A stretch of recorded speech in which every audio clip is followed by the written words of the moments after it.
Hello everyone and welcome back to Ace Attorney Dual Destinies, where we're about to call our first witness in this trial. During the break, I started going through everyone's profile to see who would even be old enough, realistically, to do this. And I feel like everyone on this page is at least realistically old enough.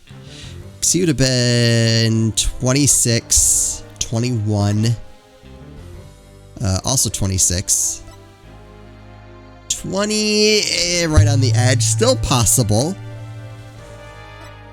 Definitely possible. I don't think she killed herself. Or Clay this time. That would just destroy the timeline. I have a feeling everyone would hate this game if it was Edgeworth, so I feel like I can safely rule that one out. So you have Aura and basically everyone on this page. Although I don't think it could be Arm. Was she dead before? Alright. Yeah, it could really be anyone on this page and Aura. Or a character we haven't seen yet. That's possible, too. Now, let's see who our first witness is. Excuse me, Miss Blackwell, but we must follow proper procedure for these things, you know. Perhaps we should heed her wishes, Your Honor. She is the trial sponsor, after all. Besides, the courtroom is chilly and sitting here for too long can't be good for your back. You are very kind to show such concern for the welfare of the elderly. As skilled as ever at playing the court puppeteer, I see. The prosecution calls its first witness, a witness who decided to bring forth new testimony after 7 long years. New testimony? Who is this witness anyway? Is it Cosmos?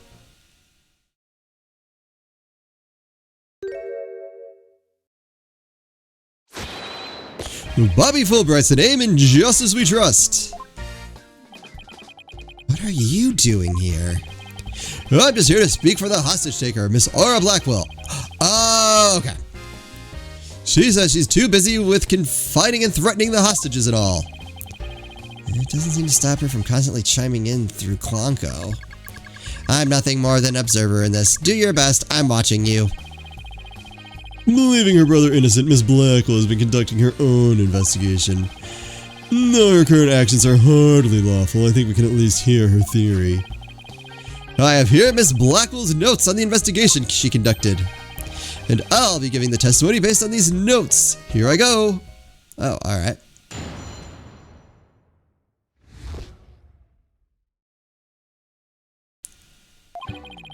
Okay. Simon isn't the murderer. He was trying to cover for someone.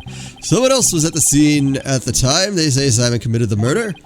I mean, if he really was out to steal that moon rock, then why the rolling case? Because he was using it to hide someone inside, that's why. And the only person small enough to fit inside that case was Athena Sykes. What? And that's Miss Blackwell's theory. It totally goes in the face of the official ruling, huh? Well, the case she mentions, there were other rolling cases like that one in the lab. But they're not for traveling, they're apparently for moving parts and equipment. I vaguely remember seeing 3 cases of all... Oh, that's right! At the last trial, they thought that Prosecutor Blackwell used the case to steal the rock.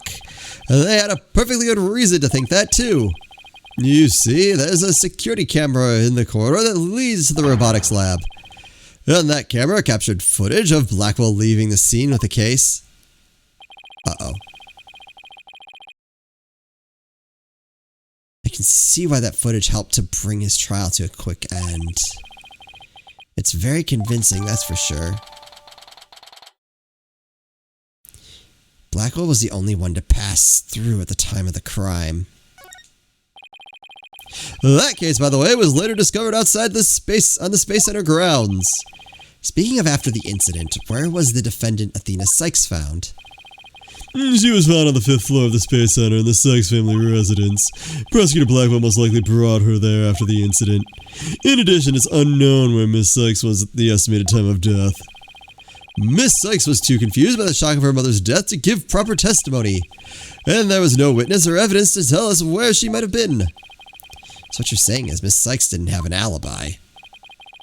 That is what the evidence is saying, yes. Oh, that is what the evidence is saying, yes. I understand the reasoning behind the theory, but I'm far from convinced, rightfully so. The victim is the accused mother. Are you actually claiming an 11-year-old girl? Of course, the girl had a very strong motive. Dr. Sykes is a psychologist who wrote many papers about speech and emotions. You're aware of Athena Sykes' special ability, aren't you, Your Honor? So are you referring to that therapy thing? Yes, she's done it quite a few times in court. The ability to read emotions from speech and the subject of her mother's research. Well, as long as it benefits society, I don't see any particular problem researching it. I don't like where this is headed. Not one bit. Dr. Sykes was so intent on her research, she forced her daughter to undergo experiments. Okay. Prosecutor Edgeworth, are you seriously suggesting? I've done my best to be delicate, but even you can't deny it to be true, right? No longer able to withstand the anguish of the experiments, Miss Sykes felt her only choice was to kill her own mother. I like the rubble. It's good, nice touch. Really brings the room together, if you think about it. Order in the court. What a tragic story. I hardly want to believe it myself, but we must proceed. Mr. Wright, if you could, Detective Fulbright, please refer to the notes. Oh, okay.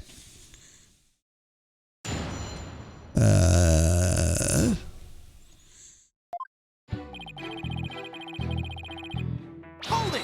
Okay, what do you got? So Prosecutor Blackwell willingly accepted a death sentence to protect someone else? Yes, that is precisely what Miss Blackwell appears to believe. That is what I believe as well. Prosecutor Blackwell is no murderer, Mr. Wright. But Athena Sykes certainly didn't kill anyone either, Mr. Edgeworth. So it appears neither of us can afford to go easy on the other. Fine, I expected no less. I love it! No, I remember this tense atmosphere. It's so invigorating. I'm only reading the notes here, but yeah, I feel extra invigorated too. So let's keep going.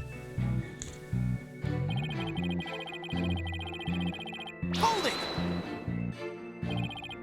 But that's just speculation. No, Miss Blackwell has proper grounds for her claims. Then why didn't you say so in the first place? You're the one who screamed, "Hold it," and it cut me off. Fine, so maybe I jumped the gun by a teeny weeny bit. Ha ha ha ha! Now I know what they mean when they say close enough to argue. Moving on. What? If he really was out to steal that moon rock, then why the rolling case? This rolling case, I suppose you mean the one that existed in the photo with Prosecutor Blackwell in it, but was absent when the crime scene photos were taken. Yes, that's the one, and Miss Blackwell has drawn a conclusion from these two photos. She has? And what is that conclusion? You're the one with her notes. Oh, right. Of course. We're reading them now, so why the rolling case? You're using it to hide someone inside, that's why. And how do you propose he hid a person inside one of those cases? Have you forgotten that we just saw such a thing only the other day? At your own daughter's magic show. She fit a grown person into a small box. That's a magic trick, you dingus! Oh yeah. Way to ruin the memory of a good day. A magic show. I wish you would have thought to invite me. I declare you both guilty of being jerks. Actually, I would have liked to go too. My apologies. I'll invite you both next time. I promise. So, wait a minute. What were we talking about again? Prosecutor Blackwell was using the cases to hide someone. Wait, I thought... Wasn't that in my mind? Did he just read my mind? I don't like that. But that's nothing more than conjecture, and it's hardly the only possibility. In that case, what do you think Prosecutor Blackwell had in that case? I think it was the moon rock. There were 3 cases at the scene, but Prosecutor Blackwell used the largest one. The moon rock was egg-shaped and only about 8 inches in diameter. It wouldn't have made any sense to use the largest case there just to move that rock. Or would it? Because then no one would suspect you. Be that as may, it doesn't prove Miss Sykes was inside. Then let me ask you this. Can you come up with a better theory of what was in the case? Well, Mr. Wright, can you? Yikes, give a guy some time to think. Let's see. Should I try to bluff my way through what could have been in that case? Do I have anything?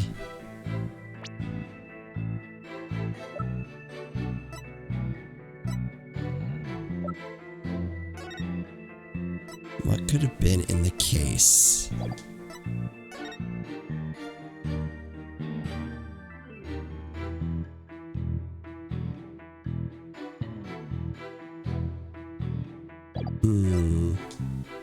I have a really stupid idea.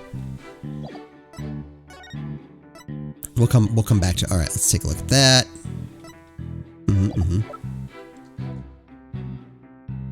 At the crime scene 7 years ago, it was launched into space and only returned to Earth.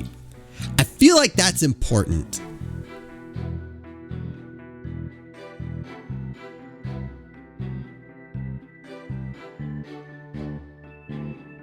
Wait, what's inside? What is actually inside there?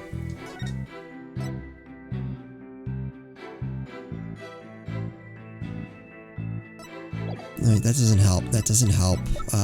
Okay, hold on. I'm going back to this. Or this. Okay. So, what I see is a apparently bandaged Clonko arm with blood at the end.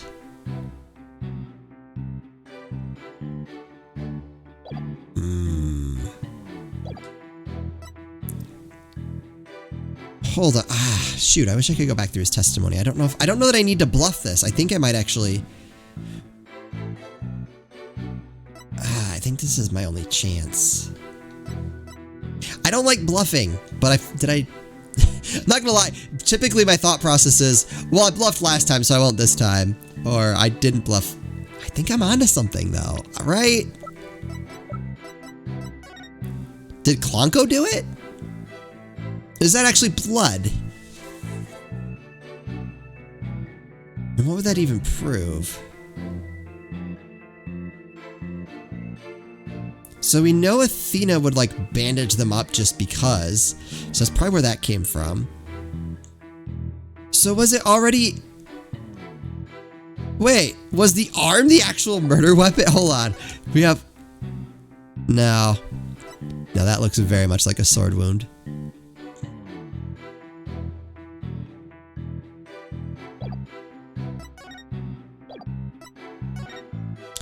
The very least, it doesn't look like what I was envisioning, which is just someone holding like the hand part of Clonko and just like bashing her with it. Doesn't quite look like that.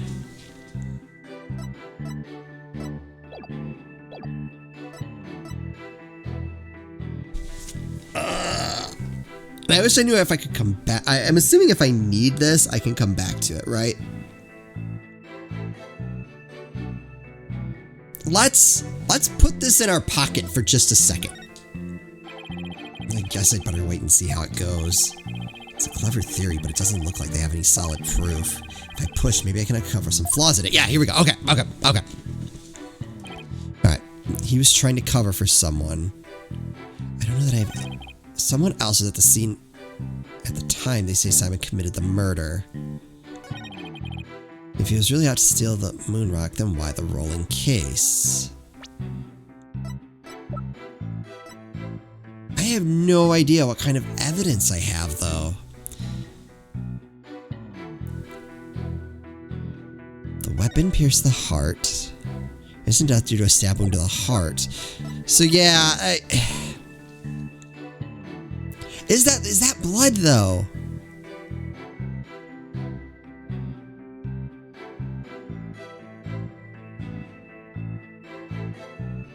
Also, too, I guess, like, why would Blackwell, unless he was trying to cover for the real murderer, like, why would he take the arm out of there?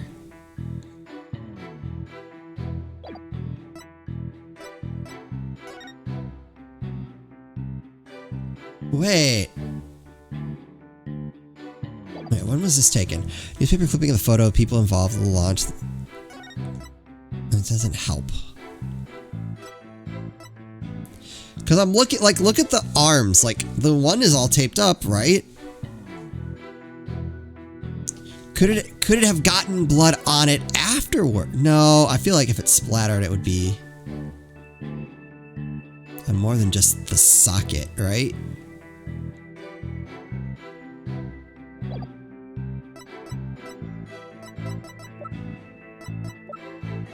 Then why the rolling case?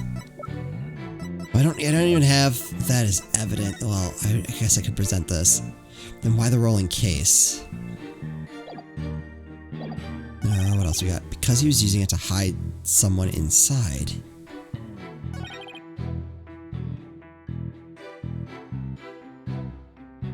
Hold it! I'm gonna try bluffing because I don't feel like I have any good evidence. Objection! Yep, keep going. Objection! While I think this through. My brain is... My brain needs to reboot. Alright, bluff. I know exactly what Prosecutor Blackwell carried from the scene. Just to find something else that was missing, right? No sweat. Wait! I'd be very interested in hearing your theory, if it's true, that is. This is a crime scene photo taken after Prosecutor Blackwell. Oh, I was right! Right, that's the table. Right? All I have to do is compare this with this photo of Prosecutor Blackwell to see what's missing. If he took something with him, then it should be in one of these photos. Lady Luck, don't fail me now. Alright then, Mr. Wright, let us hear your theory. What did Prosecutor Blackwell take from the scene of the murder?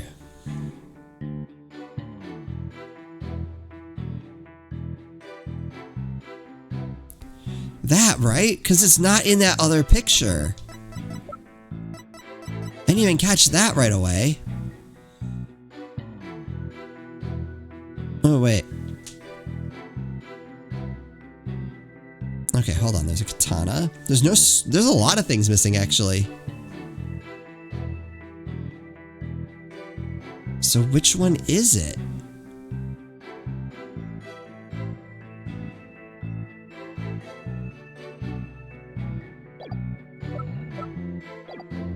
I'm gonna go with the most obvious one, but why would he move this? Take that! Please notice that there's a robot part on the top of the cart in this photo. However, in this photo taken after the crime, the robot part is gone. In other words, this part is something that was taken from the scene of the crime. You do appear to be right. I don't see it in the second picture. But it's just a piece of junk. How important could it be? I mean, it seemed like it had blood on it. Is it really just an insignificant robot part? Speaking of which... Well, what are you looking at? I'm gonna start charging for each glance per eyeball. Stingy, stingy. What happened to the age of free previews? Your Honor, about this robot part. Doesn't it look like it could be an arm from that robot there? Well, now that you mention it, it does, doesn't it? But the case is still too big to be practical for just the moon rock and a robot arm. But was it really just the one arm that was in there? If it wasn't Athena in that case, then maybe... I believe there was another robot at the scene that looks just like the one here. Your Honor, it is the defense's assertion that it was this other robot that was in the case. No, what? Alright, that might make sense. You can't be certain that part belonged to a robot. Yes, it looks like the arm of the one before us, but it could be something else entirely. Besides, it's wrapped entirely in bandaging, making it difficult to verify what it is. I know for a fact that it is a robot arm. I can even tell which robot it belonged to just by looking at it. With this information, we can investigate whether it was there at the time or not. Mr. Wright, I thought you were more of the technologically illiterate type. When did you become such an expert? I feel somehow abandoned. Not to worry, Your Honor. I still know next to nothing about machines. Pin that one. But I know this piece of evidence proves which robot the arm belonged to. It was that one. How do I get that? I want that picture. It's right there. I guess I'll present the whole thing. The robot in this picture is named Ponko, but take a look at Ponko's arm. It was Miss Sykes who bandaged it up like that. She must have thought that machines heal in the same way that people do.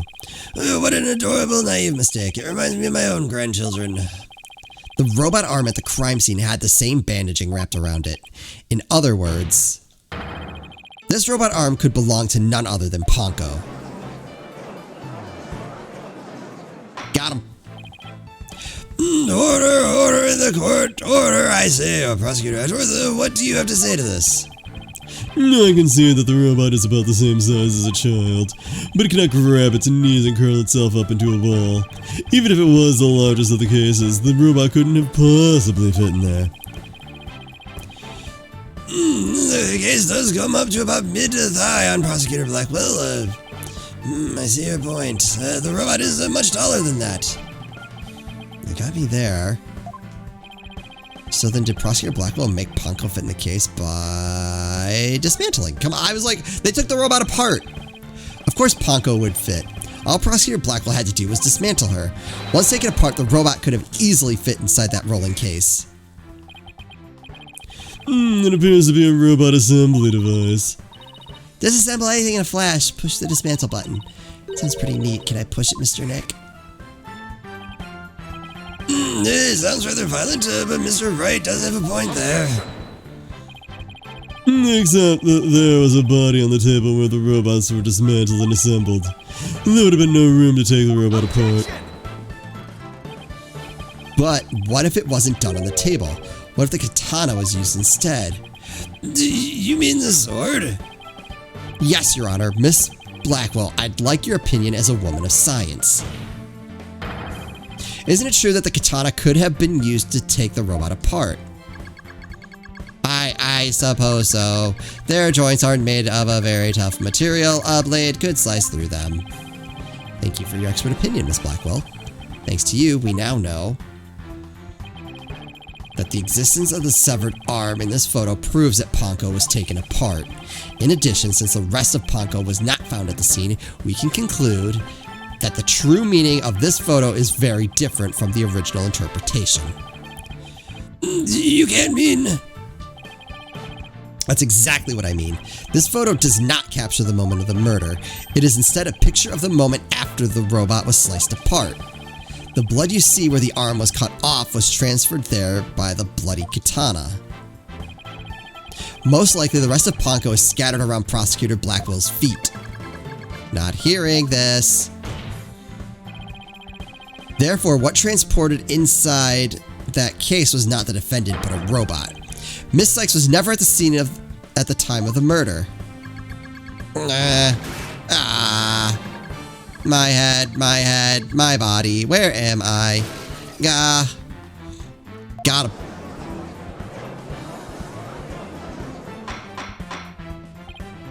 Order in the court. It's true that Ponko was found in pieces after the murder, and I'll admit I repaired her myself afterwards. Photo of the crime scene updated. The photo shows Blackwell taking the robot apart. There's a blood stain at the end of the robot's arm. I knew that was important. Yes, I'm finally making some progress. Hopefully I've gotten at least one step closer to proving both Athena and Prosecutor Blackwell innocent. What? No, but I did it. But... Well played, Mr. Wright. You've made your point abundantly clear. I can see that it wasn't the defendant inside the rolling case, but the robot. Alright. What's going on here? It's never good when you place things this straight. Does the prosecution withdraw its claim that the defendant was carried from the scene? No, Your Honor, my claim hasn't changed. But Ponko and Miss Sykes couldn't have both been inside that case. The notion that the case was used to carry Miss Sykes was Miss Blackwell's theory. I have been of a different opinion from the outset. Now I finally have the opportunity to voice my theory. Uh-oh. Thanks to the defense. I don't like when he says that. Edgeworth. He's been one step ahead of me this whole time, as usual. In that case, how do you propose the defendant left the crime scene? Simple. The footage only shows Prosecutor Blackwell from behind. What's more, he's holding his arm in front of his body, as if he were holding something or someone. It's hardly evidence. I have proof. The surcoat Prosecutor Blackwell was wearing. The victim's blood was found on the front of it, and the stain had a highly distinctive shape. Oh, crap. A blood stain with a distinctive shape. Please continue, Prosecutor Edgeworth. 7 years ago, the defendant was known to constantly wear a certain item, of which there's only one in the world, a special pair of headphones made just for her. Oh, crap. Always wore those big, heavy-looking headphones. She said her mother made them for her as part of her research. Analysis showed the bloodstains to be in this exact same shape as these headphones. In other words, this was no mere blood splatter. The blood went from the victim's body to the headphones and then was imprinted onto Prosecutor Blackwell's coat like a stamp. The most gruesome stamp indeed. Blackwell carried Miss Sykes, who had been hit by the splatter, away from the crime scene. This proves that Estina Sykes was, without a doubt, present at the crime scene. That concludes the prosecution's argument.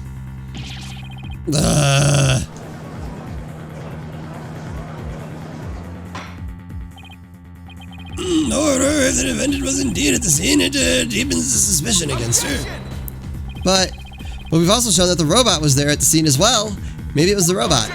It could have been the robot. It was definitely the robot. I hope you're not making the ridiculous claim that a simple robot was the real murderer. I would never. I don't really think that, no, but you can't say the possibility isn't there. Detective Fulbright, was the robot questioned at the time?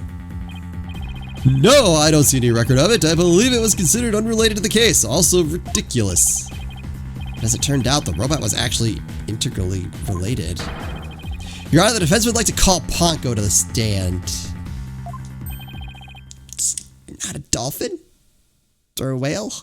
A robot witness. Hey, this isn't even the dumbest idea we've had this game, so... Order, the court. Prosecutor Edgeworth, what do you think about this? Mr. Wright has called all manner of witnesses to the stand over the years, so why not a robot? Nothing surprises me anymore with him. Very well, I will allow the witness. Bailiff, please summon the robot named Ponko. It's fine. It's totally fine. We'll question Ponko in the next episode. No. Hope you're looking forward to that. As always, thank you all so much for watching, and I'll see you next time.